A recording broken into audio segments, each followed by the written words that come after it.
But you said something in there about some off-road skills that helped you with motocross and supercross. I have to push a little.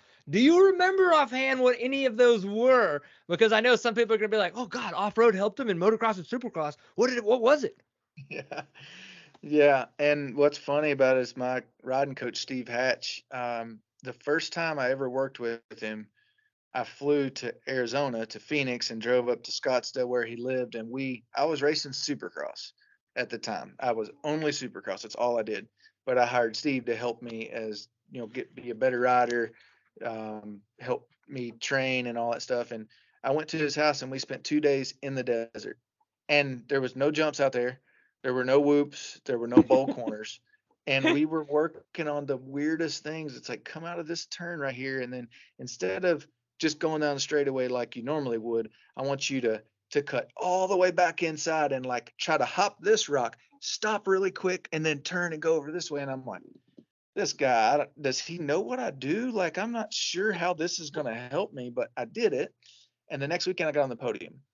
And I'm like, okay, maybe there's something to this. So then, we just kept doing it, and it does. For your original question, it's just the technicality of it. So in moto, it's very easy to, it's not easy, but most of the time you have a rut, like a sweet rut that's, you can lay into drag handlebars, or you have perfect jump faces, Mm-hmm. or maybe they have a rut, but it's not going to kill you. You go in off road, there's nothing perfect. There's no good Right. ruts. There's a if you want to go that way, there's a tree root this way that's waiting to just put you on your head, and there's a rock on the other side of that.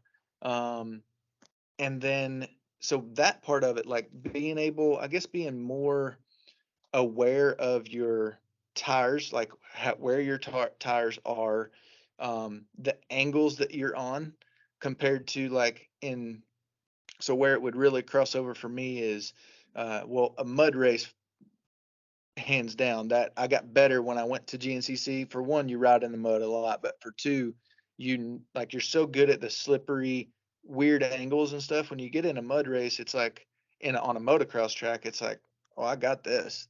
Right. There's no rocks, there's no roots, there's nothing to like. There's no logs to cross over. It's just mud. I can do this. But then as far as like on a moto track, like think about, um, when the guys go and rip the track, like take their tractor and rip the Right. track, but then underneath sometimes there'll be like little hard ruts where the teeth went. Oh yeah, It's yeah. like there's little ruts, so you be coming out of a corner and you're already looking up at the next thing, but there's that little edge that just grabs your front tire and throws you down. Like Right. what riding GNCC made me so much more aware of that little stuff. So instead That's of crazy. instead of in when I was just moto, a lot of times it's like I'm leaning, leaning, leaning. There's that little edge. Just give it some gas and you'll go right over it. Nope, you lost it. Where in GNCC it's like, just flip the bike up for a split second and back down, and it doesn't affect you at all. It didn't make me slide out.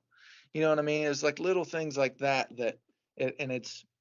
I mean, overall, it's just basically being a more technically sound rider. But when you have all that stuff to worry about that you do at a GNCC, it makes moto almost easier Yeah. because it's like, this is dirt.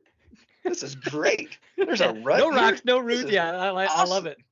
it. Yeah. So it's almost like, people will say like, I got to train harder than or do longer motos than I'll have to do at the race because that makes the race easier. Right. Kind of Right. that, like you go and ride stuff that's like impossible to ride.